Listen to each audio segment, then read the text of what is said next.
The Color Out of Space by H.P. Lovecraft. And in the fearsome instant of deeper darkness, the watchers saw wriggling at that treetop height 1,000 tiny points of faint and unhallowed radiance, tipping each bough like the fire of St. Elmo. And all the while the shaft of phosphorescence from the well was getting brighter and brighter, and bringing to the minds of the huddled men a sense of doom and abnormality. It was no longer shining out, it was pouring out, and as the shapeless stream of unplaceable color left the well, it seemed to flow directly into the sky. West of Arkham, the hills rise wild, and there are valleys with deep woods that no axe has ever cut. There are dark, narrow glens where the trees slope fantastically, and where thin brooklets trickle without ever having caught the glint of sunlight. On the gentler slopes there are farms, ancient and rocky, with squat, moss-coated cottages brooding eternally over old New England secrets in the lee of great ledges. But these are all vacant now, the wide chimneys crumbling and the shingled sides bulging perilously beneath low gambrel roofs. The old folk have gone away, and foreigners do not like to live there. French Canadians have tried it, Italians have tried it, and the Poles have come and departed. It is not because of anything that can be seen or heard or handled, but because of something that is imagined.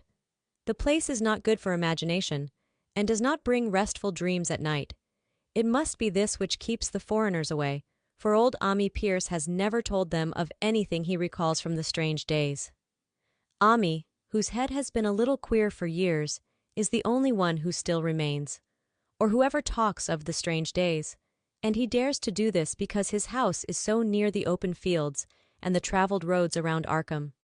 There was once a road over the hills and through the valleys that ran straight where the blasted heath is now, but people ceased to use it, and a new road was laid curving far toward the south.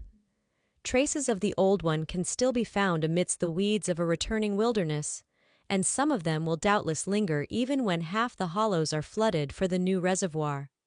Then the dark woods will be cut down, and the blasted heath will slumber far below blue waters, whose surface will mirror the sky and ripple in the sun. And the secrets of the strange days will be one with the deep's secrets, one with the hidden lore of old ocean, and all the mystery of primal earth. When I went into the hills and vales to survey for the new reservoir, they told me the place was evil.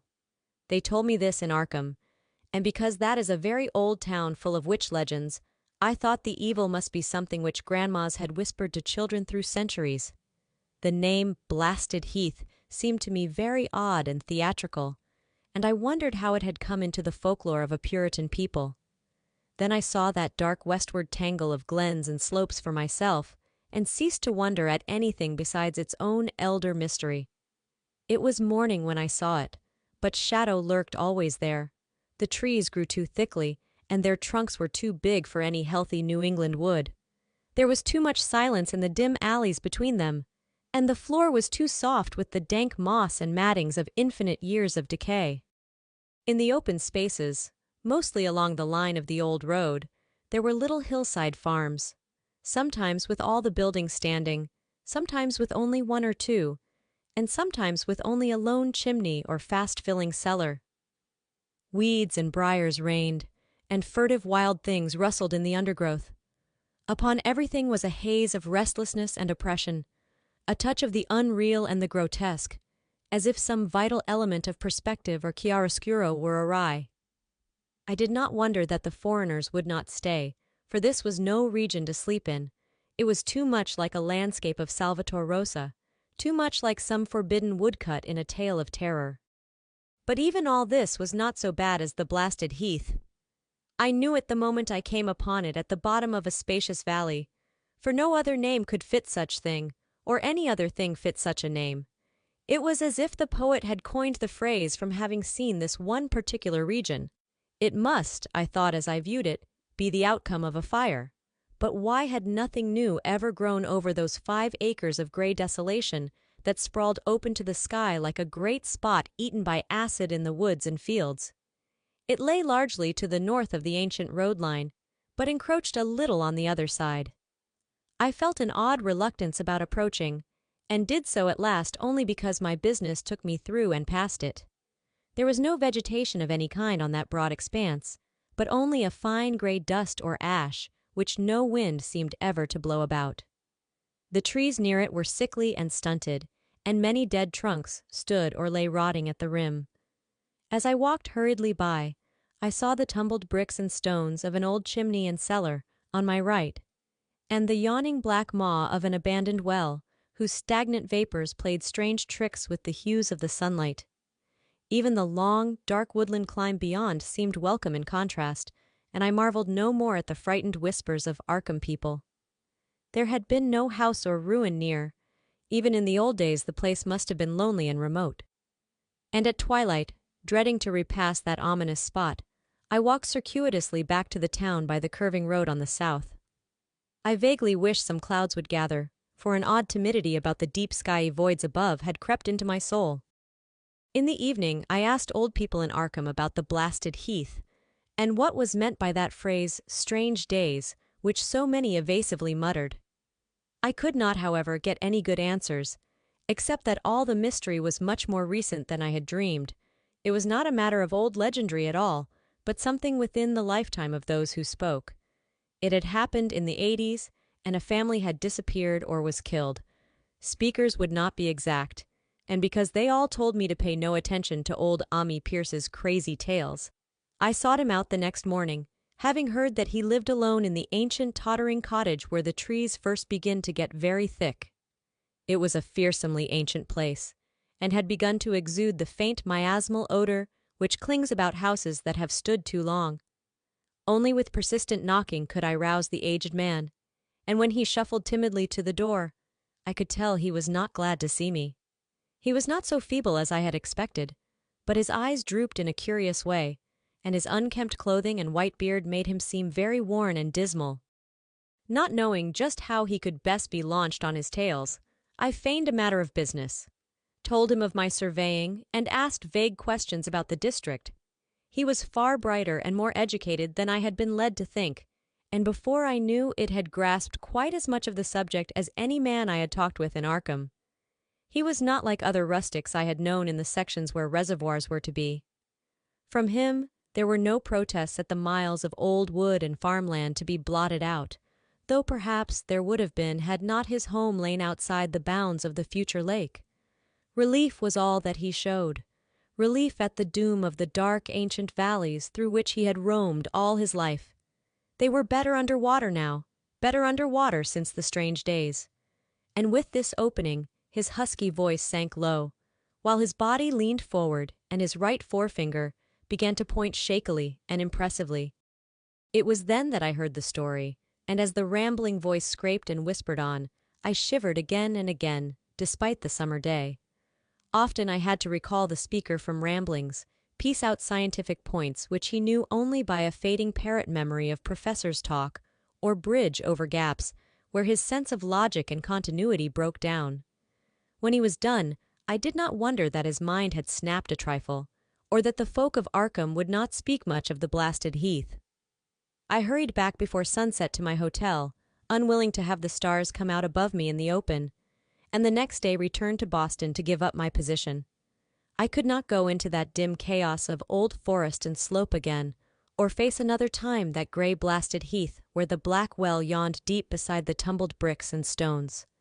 The reservoir will soon be built now, and all those elder secrets will lie safe forever under watery fathoms.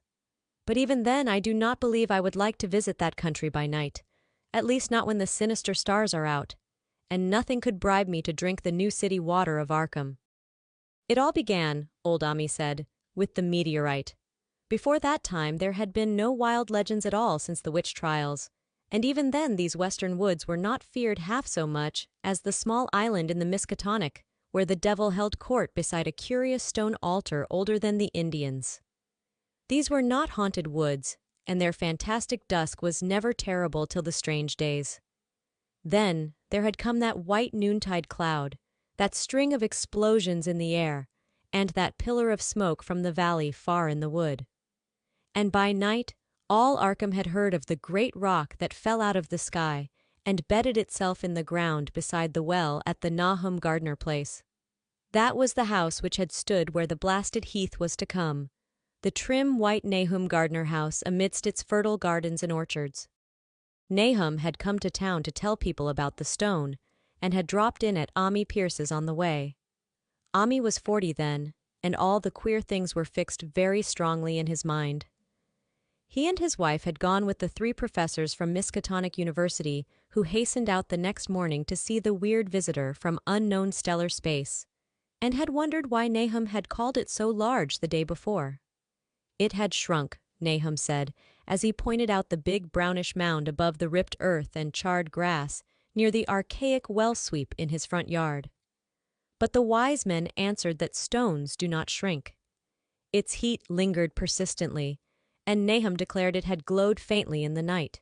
The professors tried it with a geologist's hammer and found it was oddly soft. It was, in truth, so soft as to be almost plastic, and they gouged rather than chipped a specimen to take back to the college for testing.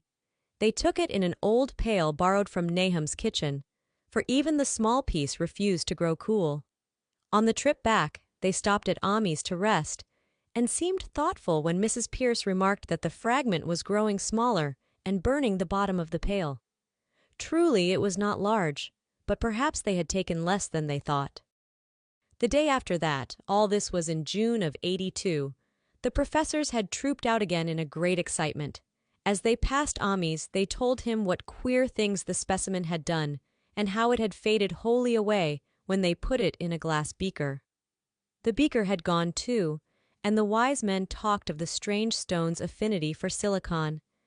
It had acted quite unbelievably in that well-ordered laboratory, doing nothing at all and showing no occluded gases when heated on charcoal, being wholly negative in the borax speed, and soon proving itself absolutely non-volatile at any producible temperature, including that of the oxyhydrogen blowpipe. On an anvil it appeared highly malleable, and in the dark its luminosity was very marked. Stubbornly refusing to grow cool, it soon had the college in a state of real excitement, and when upon heating before the spectroscope, it displayed shining bands unlike any known colors of the normal spectrum. There was much breathless talk of new elements, bizarre optical properties, and other things which puzzled men of science are wont to say when faced by the unknown. Hot as it was, they tested it in a crucible with all the proper reagents. Water did nothing. Hydrochloric acid was the same. Nitric acid and even aqua regia merely hissed and spattered against its torrid invulnerability. Ammi had difficulty in recalling all these things, but recognized some solvents as I mentioned them in the usual order of use. There were ammonia and caustic soda, alcohol and ether, nauseous carbon disulfide, and a dozen others. But although the weight grew steadily less as time passed, and the fragments seemed to be slightly cooling, there was no change in the solvents to show that they had attacked the substance at all. It was a metal, though, beyond a doubt. It was magnetic, for one thing, and after its immersion in the acid solvents, there seemed to be faint traces of the Widmanstatin figures found on meteoric iron. When the cooling had grown very considerable, the testing was carried on in glass, and it was in a glass beaker that they left all the chips made of the original fragment during the work. The next morning both chips and beaker were gone without trace, and only a charred spot marked the place on the wooden shelf where they had been. All this the professors told Ammi as they paused at his door, and once more he went with them to see the stony messenger from the stars, though this time his wife did not accompany him. It had now most certainly shrunk, and even the sober professors could not doubt the truth of what they saw. All around the dwindling brown lump near the well was a vacant space, except where the earth had caved in, and whereas it had been a good 7 feet across the day before, it was now scarcely 5. It was still hot, and the sages studied its surface curiously as they detached another and larger piece with hammer and chisel. They gouged deeply this time, and as they pried away the smaller mass, they saw that the core of the thing was not quite homogeneous. They had uncovered what seemed to be the side of a large colored globule embedded in the substance. The color, which resembled some of the bands in the meteor's strange spectrum, was almost impossible to describe, and it was only by analogy that they called it color at all. Its texture was glossy, and upon tapping it appeared to promise both brittleness and hollowness. One of the professors gave it a smart blow with a hammer, and it burst with a nervous little pop. Nothing was emitted, and all trace of the thing vanished with the puncturing. It left behind a hollow spherical space about 3 inches across, and all thought it probable that others would be discovered as the enclosing substance wasted away. Conjecture was vain, so after a futile attempt to find additional globules by drilling, the seekers left again with their new specimen, which proved, however, as baffling in the laboratory as its predecessor. Aside from being almost plastic, having heat, magnetism, and slight luminosity, cooling slightly in powerful acids, possessing an unknown spectrum, wasting away in air, and attacking silicon compounds with mutual destruction. As a result, it presented no identifying features whatsoever, and at the end of the tests, the college scientists were forced to own that they could not place it. It was nothing of this earth, but a piece of the great outside, and as such dowered with outside properties and obedient to outside laws.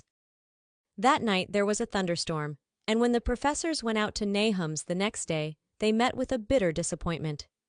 The stone, magnetic as it had been, must have had some peculiar electrical property, for it had drawn the lightning, as Nahum said, with a singular persistence.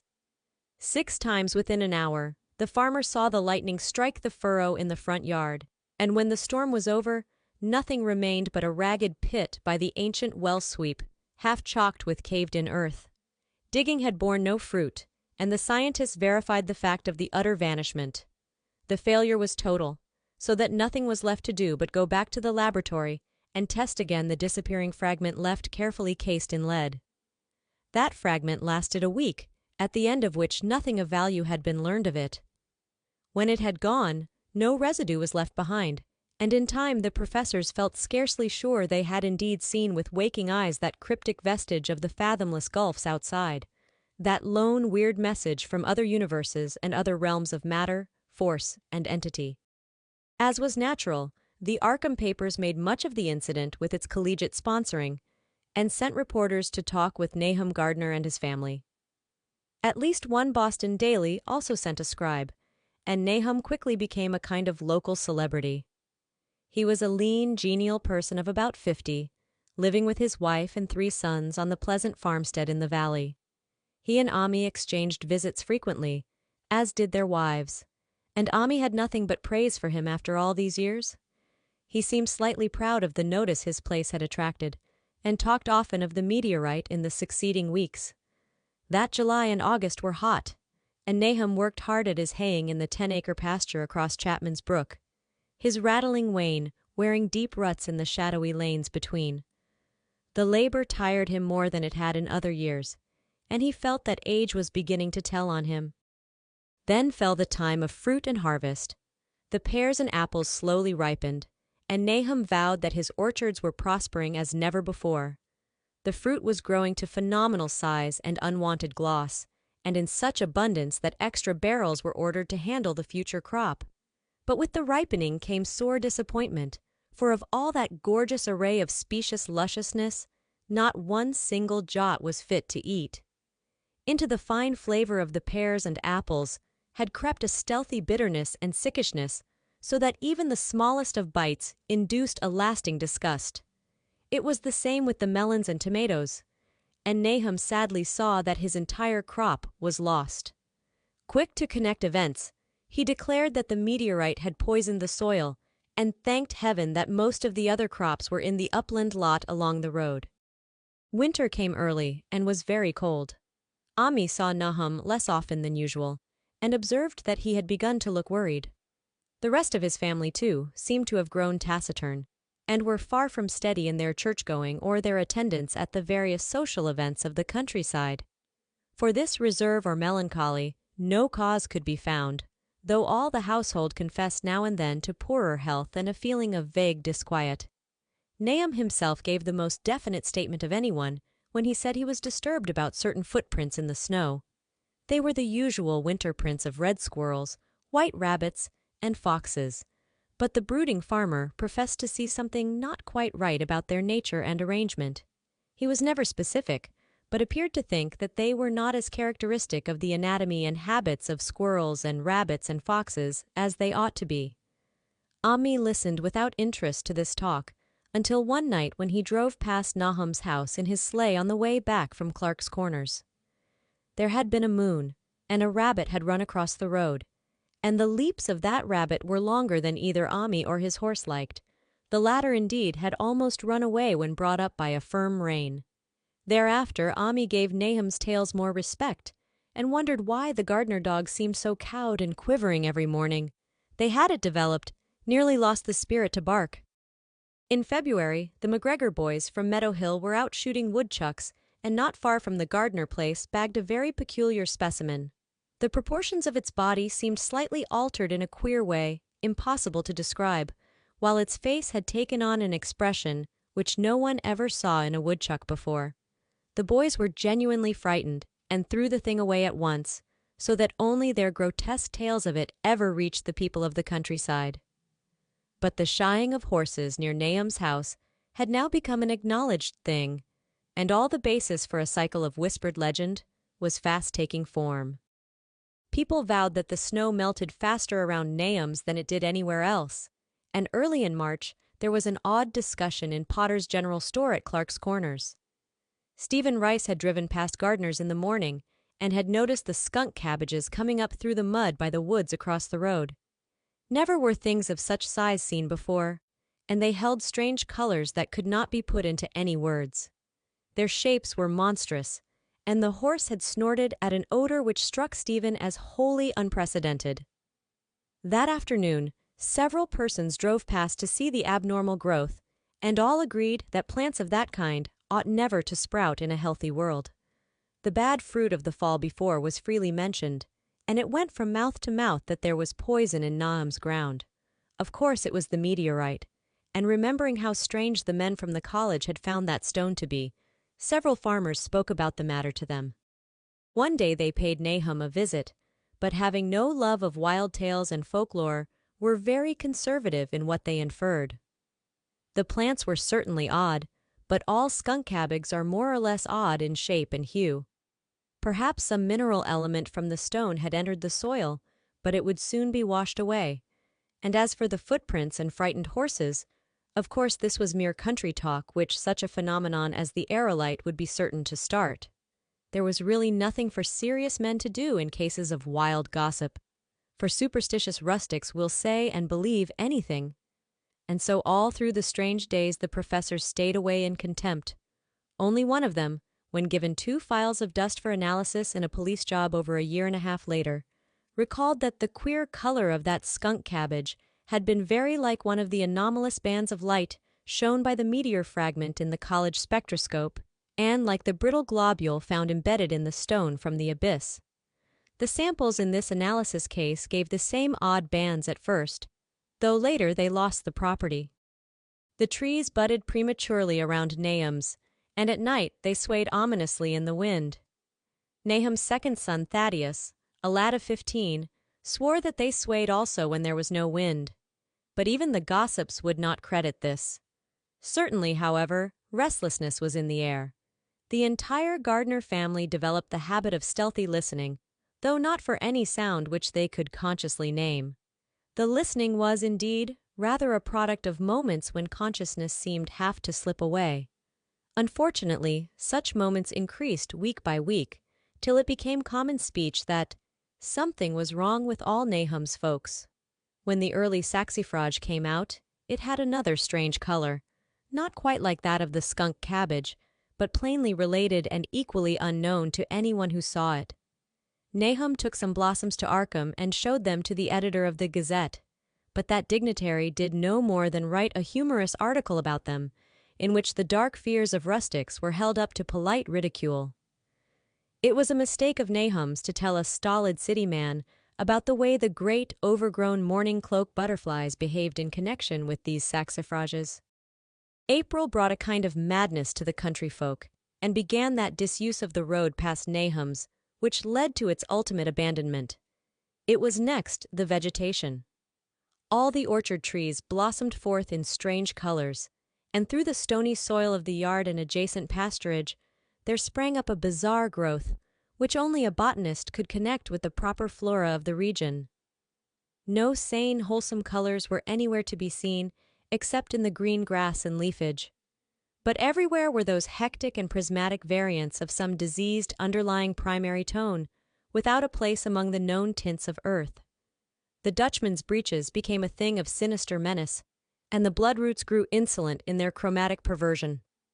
Ammi and the Gardners thought that most of the colors had a sort of haunting familiarity, and decided that they reminded one of the brittle globule in the meteor.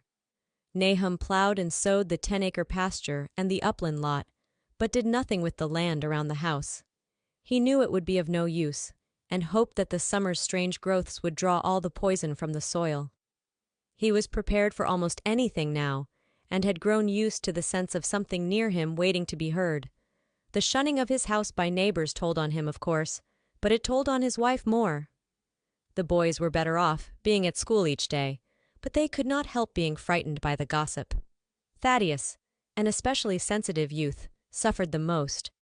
In May the insects came, and Nahum's place became a nightmare of buzzing and crawling. Most of the creatures seemed not quite usual in their aspects and motions, and their nocturnal habits contradicted all former experience. The Gardners took to watching at night, watching in all directions at random for something they could not tell what. It was then that they all owned that Thaddeus had been right about the trees. Mrs. Gardner was the next to see it from the window as she watched the swollen boughs of a maple against a moonlit sky. The boughs surely moved, and there was no wind. It must be the sap. Strangeness had come into everything growing now, yet it was none of Nahum's family at all who made the next discovery. Familiarity had dulled them, and what they could not see was glimpsed by a timid windmill salesman from Bolton who drove by one night in ignorance of the country legends. What he told in Arkham was given a short paragraph in the Gazette, and it was there that all the farmers, Nahum included, saw it first. The night had been dark and the buggy lamps faint, but around a farm in the valley which everyone knew from the account must be Nahum's, the darkness had been less thick. A dim though distinct luminosity seemed to inhere in all the vegetation, grass, leaves and blossoms alike, while at one moment a detached piece of the phosphorescence appeared to stir furtively in the yard near the barn. The grass had so far seemed untouched, and the cows were freely pastured in the lot near the house, but toward the end of May, the milk began to be bad. Then Nahum had the cows driven to the uplands, after which this trouble ceased. Not long after this, the change in grass and leaves became apparent to the eye. All the verdure was going gray, and was developing a highly singular quality of brittleness. Ammi was now the only person who ever visited the place, and his visits were becoming fewer and fewer. When school closed, the Gardners were virtually cut off from the world, and sometimes let Ammi do their errands in town.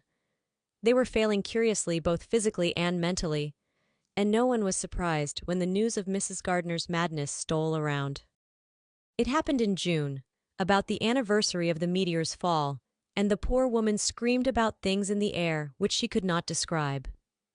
In her raving, there was not a single specific noun, but only verbs and pronouns. Things moved and changed and fluttered, and ears tingled to impulses which were not wholly sounds. Something was taken away. She was being drained of something. Something was fastening itself on her that ought not to be. Someone must make it keep off. Nothing was ever still in the night. The walls and windows shifted. Nahum did not send her to the county asylum, but let her wander about the house as long as she was harmless to herself and others. Even when her expression changed, he did nothing. But when the boys grew afraid of her, and Thaddeus nearly fainted at the way she made faces at him, he decided to keep her locked in the attic. By July, she had ceased to speak and crawled on all fours. And before that month was over, Nahum got the mad notion that she was slightly luminous in the dark, as he now clearly saw was the case with the nearby vegetation. It was a little before this that the horses had stampeded. Something had aroused them in the night, and their neighing and kicking in their stalls had been terrible. There seemed virtually nothing to do to calm them, and when Nahum opened the stable door, they all bolted out like frightened woodland deer. It took a week to track all four, and when found, they were seen to be quite useless and unmanageable. Something had snapped in their brains, and each one had to be shot for its own good. Nahum borrowed a horse from Ammi for his haying, but found it would not approach the barn. It shied, balked, and whinnied, and in the end, he could do nothing but drive it into the yard, while the men used their own strength to get the heavy wagon near enough the hayloft for convenient pitching. And all the while the vegetation was turning gray and brittle. Even the flowers whose hues had been so strange were graying now, and the fruit was coming out gray and dwarfed and tasteless.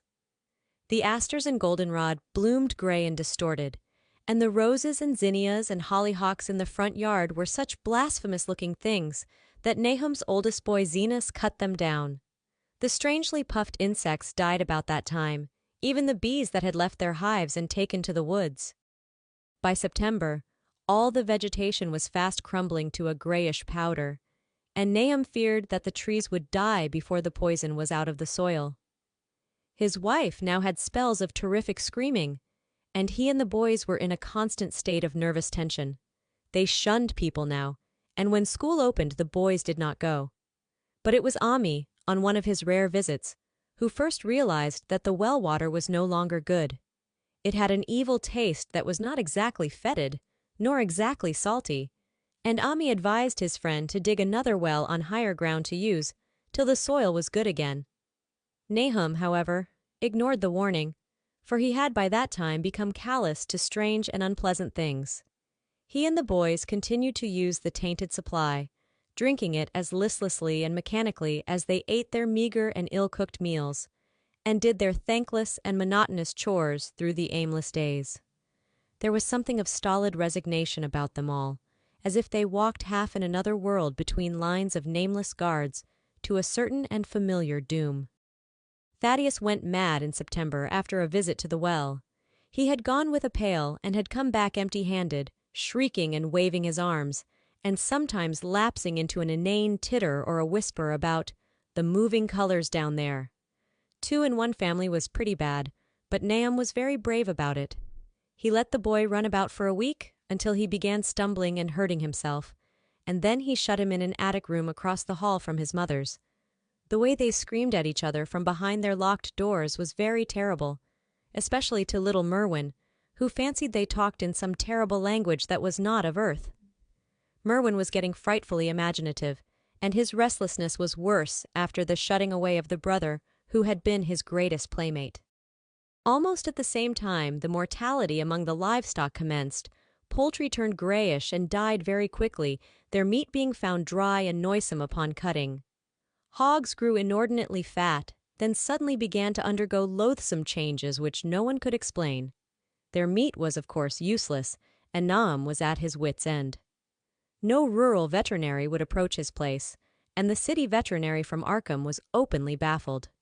The swine began growing gray and brittle and falling to pieces before they died, and their eyes and muzzles developed singular alterations. It was very inexplicable, for they had never been fed from the tainted vegetation. Then something struck the cows. Certain areas or sometimes the whole body would be uncannily shriveled or compressed, and atrocious collapses or disintegrations were common. In the last stages, and death was always the result, there would be a graying and turning brittle, like that which beset the hogs. There could be no question of poison, for all the cases occurred in a locked and undisturbed barn. No bites of prowling things could have brought the virus, for what live beast of earth can pass through solid obstacles? It must be only natural disease. Yet what disease could wreak such results was beyond any mind's guessing.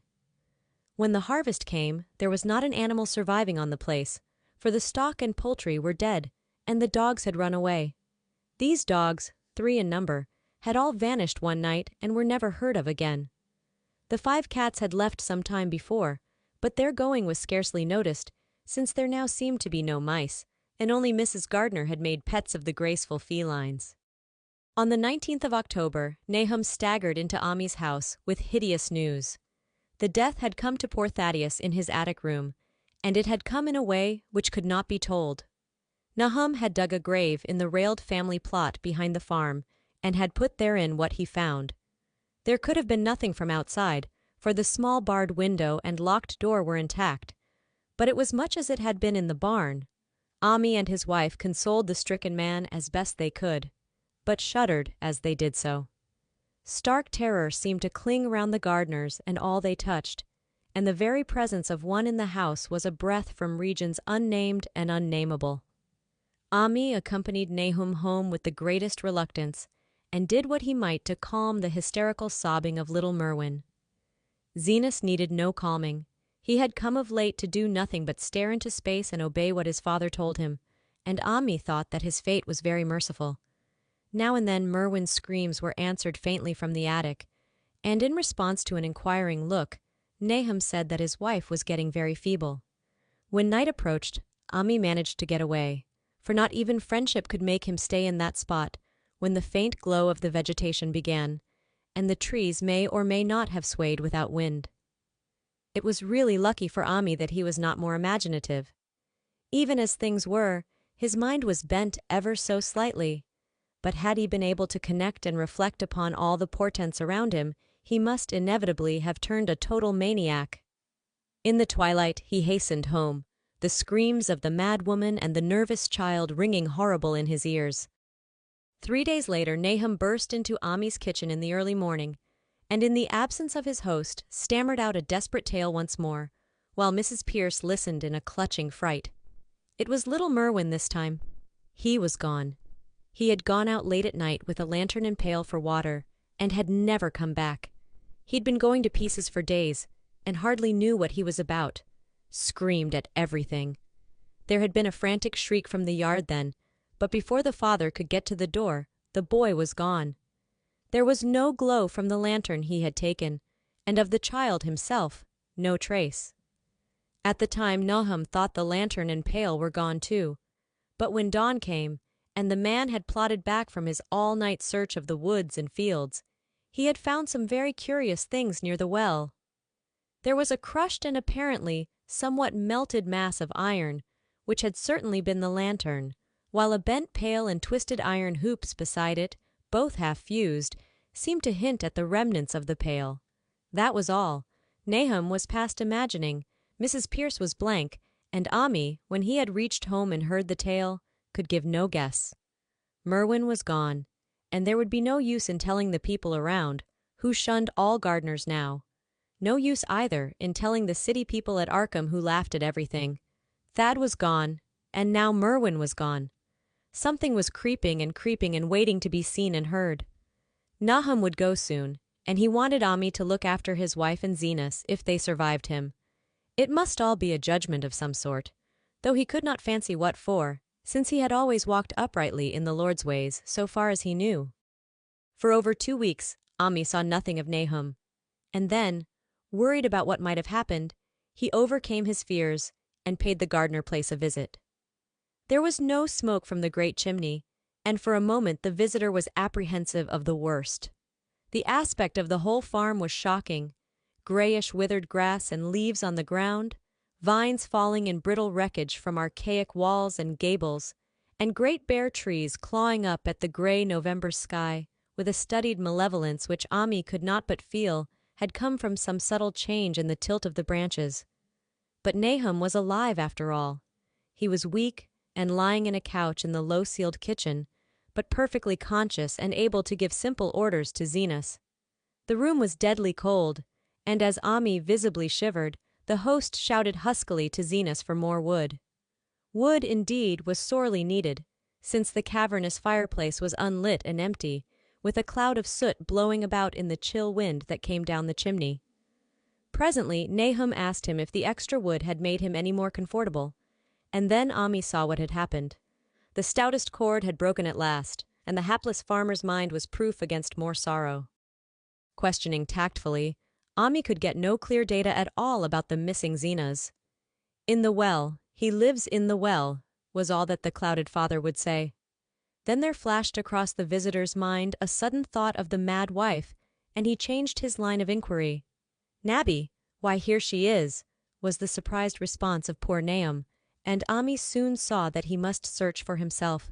Leaving the harmless babbler on the couch, he took the keys from their nail beside the door and climbed the creaking stairs to the attic. It was very close and noisome up there, and no sound could be heard from any direction. Of the 4 doors in sight, only one was locked, and on this he tried various keys on the ring he had taken. The 3rd key proved the right one, and after some fumbling, Ammi threw open the low white door.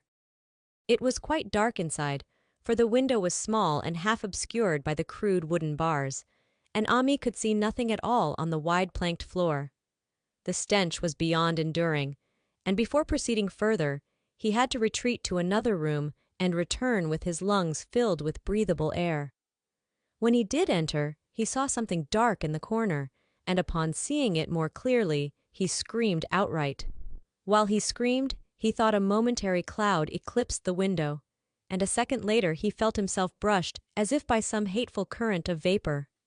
Strange colors danced before his eyes, and had not a present horror numbed him, he would have thought of the globule in the meteor that the geologist's hammer had shattered, and of the morbid vegetation that had sprouted in the spring. As it was, he thought only of the blasphemous monstrosity which confronted him, and which all too clearly had shared the nameless fate of young Thaddeus and the livestock. But the terrible thing about the horror was that it very slowly and perceptibly moved as it continued to crumble. Ammi would give me no added particulars of this scene, but the shape in the corners does not reappear in his tale as a moving object. There are things which cannot be mentioned, and what is done in common humanity is sometimes cruelly judged by the law.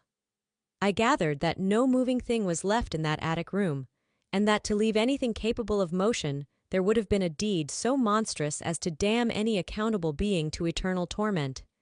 Anyone but a stolid farmer would have fainted or gone mad, but Ammi walked conscious through that low doorway, and locked the accursed secret behind him. There would be Nahum to deal with now. He must be fed and tended, and removed to some place where he could be cared for. Commencing his descent of the dark stairs, Ammi heard a thud below him. He even thought a scream had been suddenly choked off, and recalled nervously the clammy vapor which had brushed by him in that frightful room above. What presence had his cry and entry started up? Halted by some vague fear, he heard still further sounds below. Indubitably, there was a sort of heavy dragging, and a most detestably sticky noise as of some fiendish and unclean species of suction. With an associative sense goaded to feverish heights, he thought unaccountably of what he had seen upstairs. Good God! What eldritch dream world was this into which he had blundered? He dared move neither backward nor forward, but stood there trembling at the black curve of the boxed-in staircase. Every trifle of the scene burned itself into his brain. The sounds, the sense of dread expectancy, the darkness, the steepness of the narrow steps, and merciful heaven! The faint but unmistakable luminosity of all the woodwork in sight, steps, sides, exposed laths, and beams alike. Then there burst forth a frantic whinny from Ammi's horse outside, followed at once by a clatter which told of a frenzied runaway. In another moment horse and buggy had gone beyond earshot, leaving the frightened man on the dark stairs to guess what had sent them. But that was not all. There had been another sound out there, a sort of liquid splash, water. It must have been the well. He had left Hero untied near it, and a buggy wheel must have brushed the coping and knocked in a stone. And still the pale phosphorescence glowed in that detestably ancient woodwork. God, how old the house was, most of it built before 1700. A feeble scratching on the floor downstairs now sounded distinctly, and Ammi's grip tightened on a heavy stick he had picked up in the attic for some purpose. Slowly nerving himself, he finished his descent and walked boldly toward the kitchen. But he did not complete the walk, because what he sought was no longer there. It had come to meet him, and it was still alive after a fashion. Whether it had crawled, or whether it had been dragged by any external forces, Ammi could not say, but the death had been at it. Everything had happened in the last half hour, but collapse, graying, and disintegration were already far advanced. There was a horrible brittleness, and dry fragments were scaling off. Ammi could not touch it, but looked horrifiedly into the distorted parody that had been a face. "What was it, Nahum? What was it?" he whispered, and the cleft, bulging lips were just able to crackle out a final answer. "Nothing. Nothing. The color. It burns. cold and wet, but it burns. It lived in the well. I seen it. A kind of smoke. Just like the flowers last spring. The well shone at night. Thad and Merwin and Zenas, everything alive. Sucking the life out of everything. In that stone. It must have come in that stone. Pizened the whole place. Don't know what it wants. That round thing them men from the college dug out in the stone. They smashed it. It was that same color. Just the same like the flowers and plants. Must have been more of 'em. Seeds. Seeds. They growed. I seen it the fust time this week. Must have got strong on Zenas. He was a big boy full of life. It beats down your mind and then gets you. Burns you up. In the well water. You was right about that. Evil water. Zenas never come back from the well. Can't get away. Draws ye. You know summat's comin', but 'tain't no use. I seen it time and agin Zenas was took. Where's Nabby, Ammi? My head's no good. Don't know how long since I fed her. It'll get her if we ain't keerful. Just a color.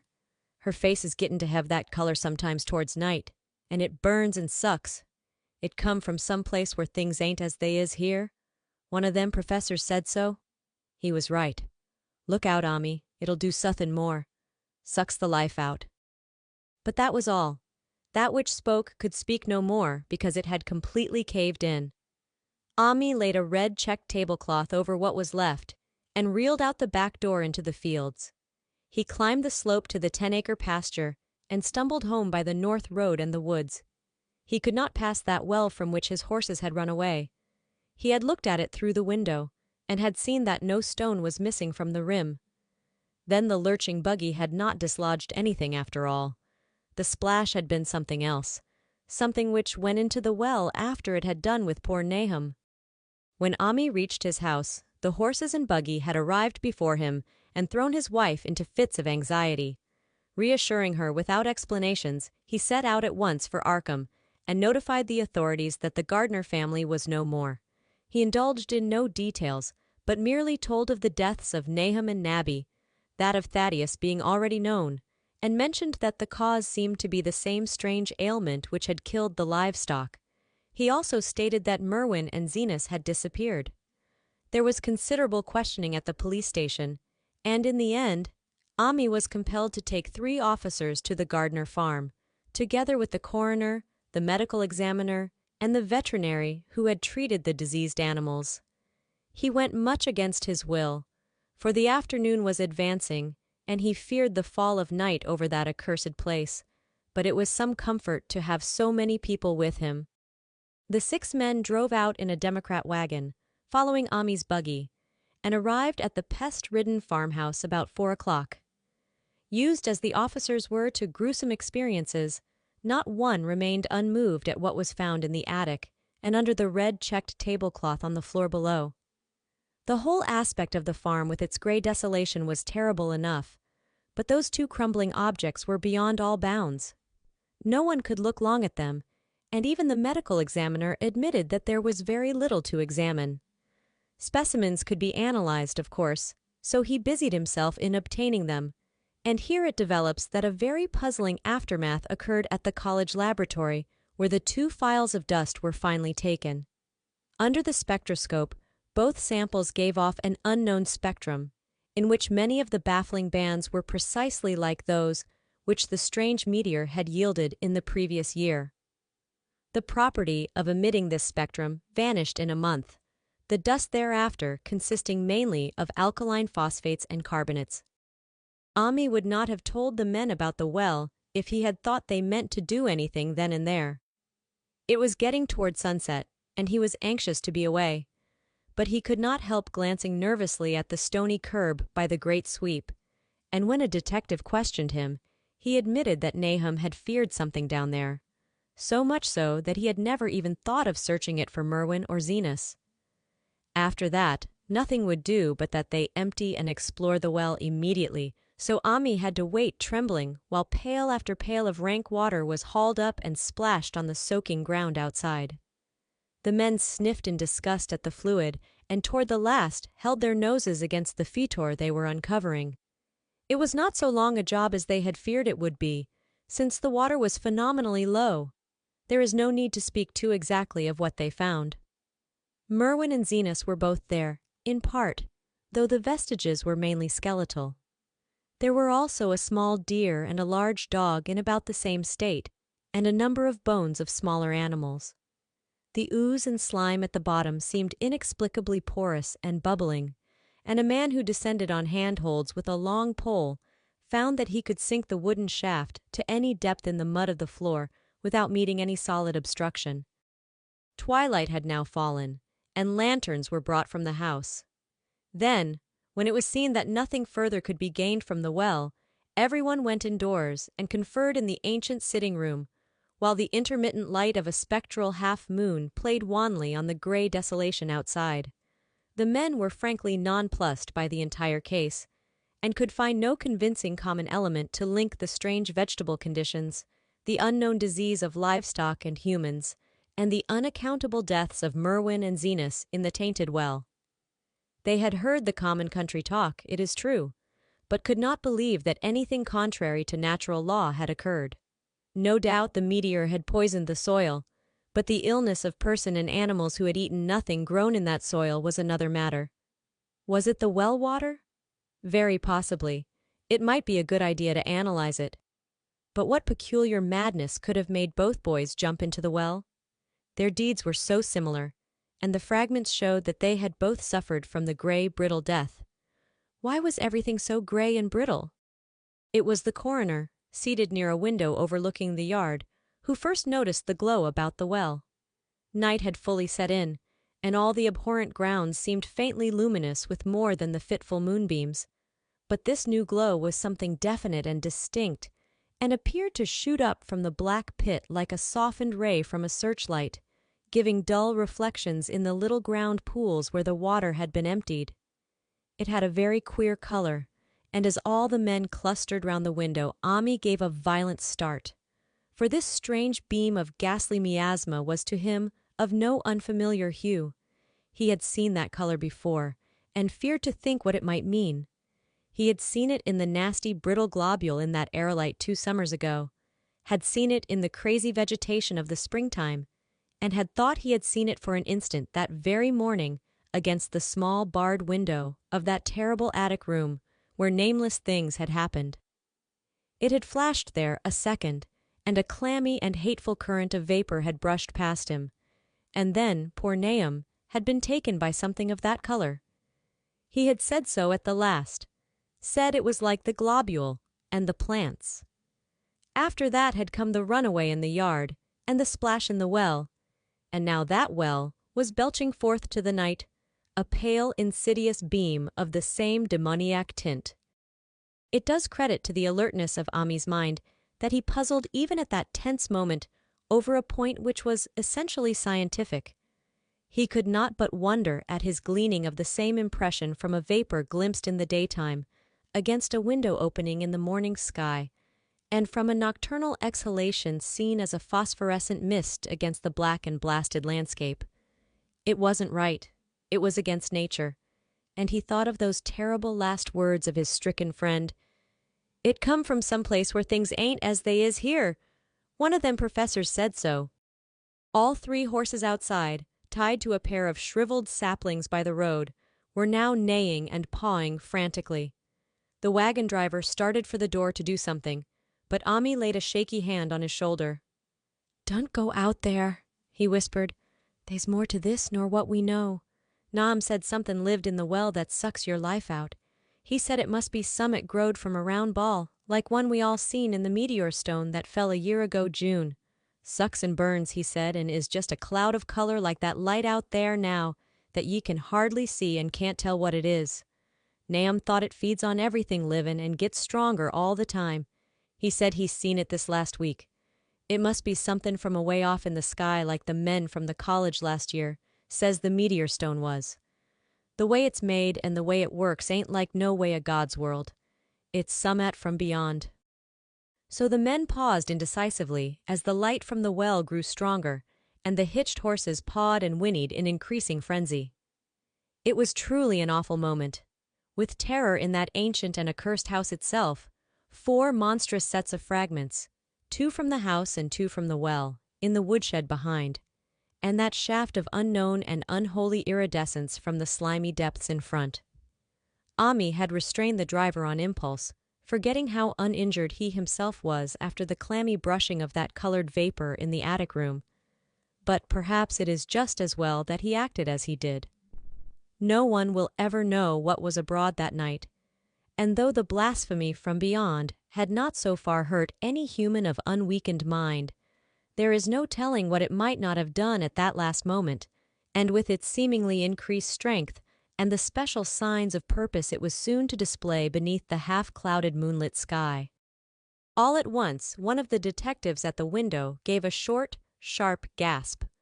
The others looked at him, and then quickly followed his own gaze upward, to the point at which its idle straying had been suddenly arrested. There was no need for words. What had been disputed in country gossip was disputable no longer. And it is because of the thing which every man of that party agreed in whispering later on, that strange days are never talked about in Arkham. It is necessary to premise that there was no wind at that hour of the evening. One did arise not long afterward, but there was absolutely none then. Even the dry tips of the lingering hedge mustard, gray and blighted, and the fringe on the roof of the standing Democrat wagon were unstirred. And yet amid that tense, godless calm, the high bare boughs of all the trees in the yard were moving. They were twitching morbidly and spasmodically, clawing in convulsive and epileptic madness at the moonlit clouds, scratching impotently in the noxious air, as if jerked by some allied and bodiless line of linkage with subterrane horrors writhing and struggling below the black roots. Not a man breathed for several seconds.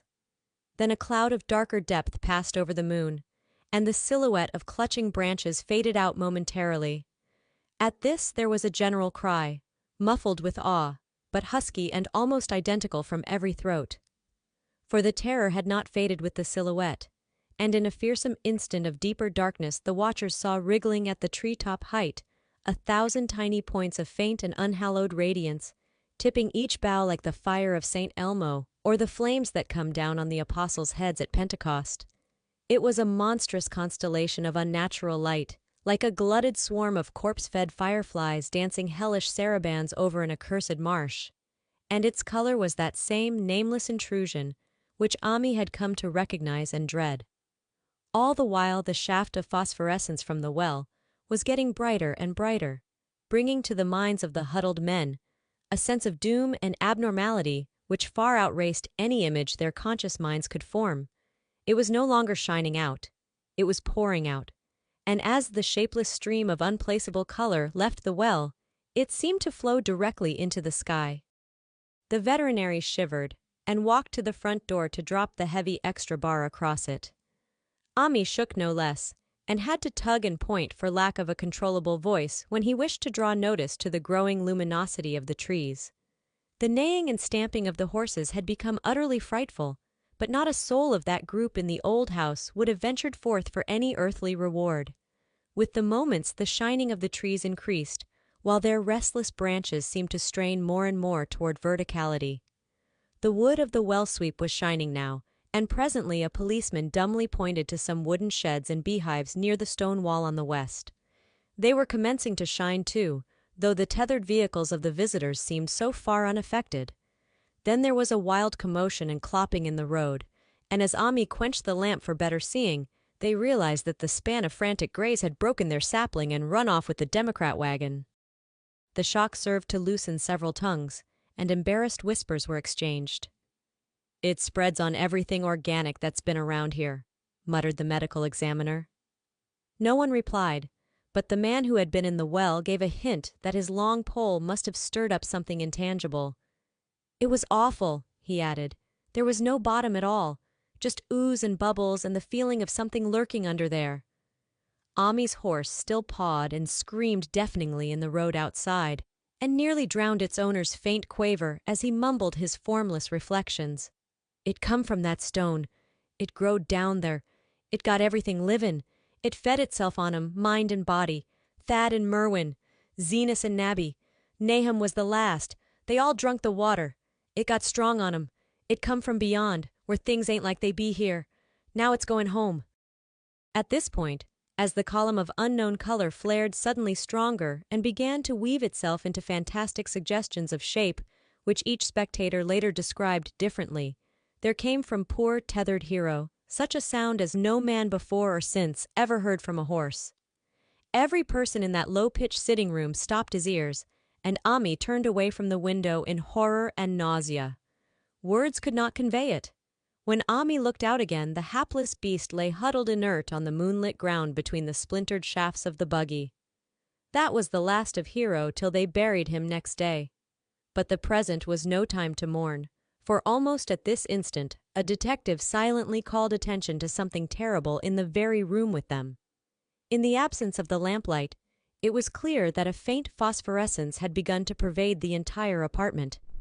It glowed on the broad-planked floor where the rag carpet left it bare, and shimmered over the sashes of the small-paned windows.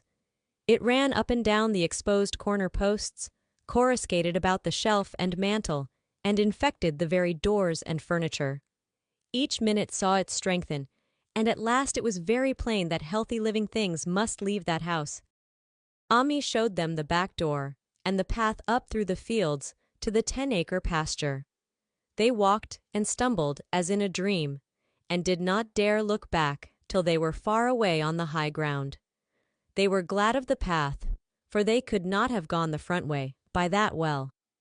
It was bad enough passing the glowing barn and sheds, and those shining orchard trees with their gnarled, fiendish contours. But thank heaven the branches did their worst, twisting high up. The moon went under some very black clouds as they crossed the rustic bridge over Chapman's Brook, and it was blind groping from there to the open meadows. When they looked back toward the valley and the distant Gardner place at the bottom, they saw a fearsome sight. All the farm was shining with the hideous unknown blend of color, trees, buildings, and even such grass and herbage as had not been wholly changed to lethal gray brittleness. The boughs were all straining skyward, tipped with tongues of foul flame, and lambent tricklings of the same monstrous fire were creeping about the ridgepoles of the house, barn, and sheds. It was a scene from a vision of Fuseli, and over all the rest reigned that riot of luminous amorphousness, that alien and undimensioned rainbow of cryptic poison from the well. Seething, feeling, lapping, reaching, scintillating, straining, and malignly bubbling in its cosmic and unrecognizable chromaticism. Then without warning, the hideous thing shot vertically up toward the sky like a rocket or meteor, leaving behind no trail and disappearing through a round and curiously regular hole in the clouds before any man could gasp or cry out. No watcher can ever forget that sight, and Ammi stared blankly at the stars of Singus, Deneb twinkling above the others, where the unknown color had melted into the Milky Way. But his gaze was the next moment called swiftly to earth by the crackling in the valley. It was just that, only a wooden ripping and crackling, and not an explosion, as so many others of the party vowed. Yet the outcome was the same, for in one feverish kaleidoscopic instant there burst up from that doomed and accursed farm a gleamingly eruptive cataclysm of unnatural sparks and substance, blurring the glance of the few who saw it, and sending forth to the zenith a bombarding cloudburst of such colored and fantastic fragments as our universe must needs disown. Through quickly reclosing vapors, they followed the great morbidity that had vanished, and in another second they had vanished too. Behind and below was only a darkness to which the men dared not return, and all about was a mounting wind which seemed to sweep down in black, frore gusts from interstellar space. It shrieked and howled, and lashed the fields and distorted woods in a mad cosmic frenzy, till soon the trembling party realized it would be no use waiting for the moon to show what was left down there at Nahum's. Too awed even to hint theories, the 7 shaking men trudged back toward Arkham by the north road. Ammi was worse than his fellows, and begged them to see him inside his own kitchen, instead of keeping straight onto town. He did not wish to cross the blighted, wind-whipped woods alone to his home on the main road. For he had had an added shock that the others were spared, and was crushed forever with a brooding fear he dared not even mention for many years to come. As the rest of the watchers on that tempestuous hill had stolidly set their faces toward the road, Ammi had looked back an instant at the shadowed valley of desolation, so lately sheltering his ill-starred friend. And from that stricken, faraway spot, he had seen something feebly rise, only to sink down again upon the place from which the great shapeless horror had shot into the sky. It was just a color, but not any color of our earth or heavens. And because Ammi recognized that color, and knew that this last faint remnant must still lurk down there in the well, he has never been quite right since. Ammi would never go near the place again. It is 44 years now since the horror happened, but he has never been there, and will be glad when the new reservoir blots it out. I shall be glad too, for I do not like the way the sunlight changed color around the mouth of that abandoned well I passed. I hope the water will always be very deep, but even so, I shall never drink it.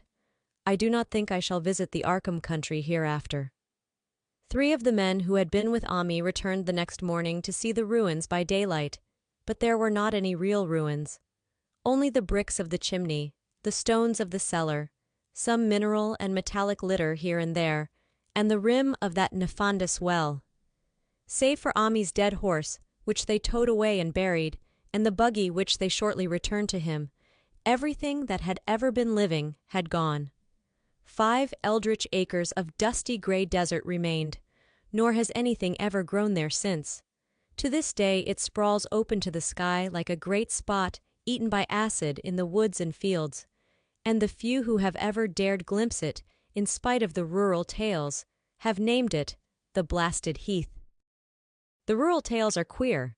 They might be even queerer if city men and college chemists could be interested enough to analyze the water from that disused well, or the gray dust that no wind seems ever to disperse. Botanists, too, ought to study the stunted flora on the borders of that spot, for they might shed light on the country notion that the blight is spreading, little by little, perhaps an inch a year. People say the color of the neighboring herbage is not quite right in the spring, and that wild things leave queer prints in the light winter snow. Snow never seems quite so heavy on the Blasted Heath as it is elsewhere. Horses, the few that are left in this motor age, grow skittish in the silent valley, and hunters cannot depend on their dogs too near the splotch of grayish dust. They say the mental influences are very bad too. Numbers went queer in the years after Nahum's taking, and always they lacked the power to get away. Then the stronger-minded folk all left the region, and only the foreigners tried to live in the crumbling old homesteads. They could not stay, though, and one sometimes wonders what insight beyond ours their wild, weird stories of whispered magic have given them. Their dreams at night, they protest, are very horrible in that grotesque country, and surely the very look of the dark realm is enough to stir a morbid fancy. No traveler has ever escaped a sense of strangeness in those deep ravines, and artists shiver as they paint thick woods, whose mystery is as much of the spirits as of the eye. I myself am curious about the sensation I derived from my one lone walk before Ammi told me his tale. When twilight came, I had vaguely wished some clouds would gather, for odd timidity about the deep skiey voids above had crept into my soul. Do not ask me for my opinion. I do not know, that is all. There was no one but Ammi to question, for Arkham people will not talk about the strange days, and all 3 professors who saw the aerolite and its colored globule are dead. There were other globules, depend upon that. One must have fed itself and escaped, and probably there was another which was too late. No doubt it is still down the well. I know there was something wrong with the sunlight I saw above that miasmal brink. The rustics say the blight creeps an inch a year, so perhaps there is a kind of growth or nourishment even now. But whatever demon hatchling is there, it must be tethered to something, or else it would quickly spread. Is it fastened to the roots of those trees that claw the air? One of the current Arkham tales is about fat oaks that shine and move as they ought not to do at night. What it is, only God knows. In terms of matter, I suppose the thing Ammi described would be called a gas, but this gas obeyed laws that are not of our cosmos. This was no fruit of such worlds, and suns as shine on the telescopes and photographic plates of our observatories. This was no breath from the skies, whose motions and dimensions our astronomers measure or deem too vast to measure. It was just a color out of space, a frightful messenger from unformed realms of infinity beyond all nature as we know it. from realms whose mere existence stuns the brain and numbs us with the black extra-cosmic gulfs it throws open before our frenzied eyes. I doubt very much if Ammi consciously lied to me, and I do not think his tale was all a freak of madness as the townsfolk had forewarned. Something terrible came to the hills and valleys on that meteor, and something terrible, though I know not in what proportion, still remains. I shall be glad to see the water come. Meanwhile, I hope nothing will happen to Ammi. He saw so much of the thing and its influence was so insidious. Why has he never been able to move away? How clearly he recalled those dying words of Nahum's. Can't get away, draws you. You know summit's comin', but 'tain't no use. Ammi is such a good old man. When the reservoir gang gets to work, I must write the chief engineer to keep a sharp watch on him. I would hate to think of him as the gray, twisted, brittle monstrosity which persists more and more in troubling my sleep. The end. If you liked the video, put a like, subscribe to the channel and click on the bell to not miss our new videos.